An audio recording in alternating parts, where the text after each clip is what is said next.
বান মারানি বোকাচোদা ভাতারটা এখন লেওড়া আসছে না। লেওড়ার কোনো কি চিন্তা ভাবনা নেই নাকি? আজকে আমাদের ফুলসজ্জা, গদির পাটের এখন আসার টাইম নেই।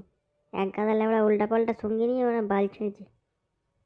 এদিকে শালা আমি শালা যৌবন জ্বালায় মরে যাচ্ছি, ছটপটি এতদিন ধরে ওর জন্য অপেক্ষা করলাম, আর আজকে লেওড়া আর বন্ধু বান্ধব মারাচ্ছে।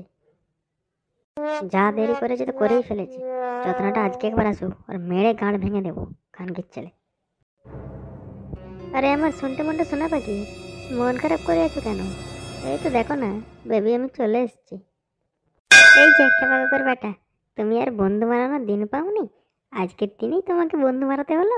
আজকে আমাদের ফুল সজ্জা, তুমি লেওড়া জানো না গান মারাতে? খুঁকু ছেলে আমার। আরে লেওড়া, তুমি যত না আমাকে গাল দিচ্ছ, আমি বন্ধুগুলোকে মালটাল খাইয়ে ঘুম পাড়িয়ে দিয়ে এলাম, না হলে লেওড়া তোমার কাছে তাড়াতাড়ি আসা যেত নাকি? আর যত না বন্ধুগুলো হয়েছে সেরকম লেওড়া ফুল সজ্জা দেখলে ওদের যেমন বাই পাগলা হয়ে যায়। কখন থেকে শালা আমার ফুটো থেকে জল বেরিয়েই যাচ্ছে, আমি ভাবলাম তুমি এসে তো জলে জলে আগুন ধরাবে, তা নয়, জল বেরিয়ে বেরিয়ে শেষ হয়ে এলো। আর দেরি করবো না বুঝলে, কপাট লাগিয়ে দিয়েছি, তাড়াতাড়ি কষ্টটা খুলে দেখি, ফুটো দিয়ে কেমন তোমার জল বেরিয়ে যাচ্ছে, তোমার লিকটা সারাই করে দিই, তাড়াতাড়ি খোলো। এই এই বাড়া, আস্তে আস্তে টিপো না ভাই, ফেটে যাবে যে বেলুনগুলো। ঠিক আছে, তাই ভালো, এখন বেলুন ফাটাবো না, আগে লিকটা সারাই, তারপর তোমার বেলুন ফাটাচ্ছি। ফস ফস ফস ফস ফস।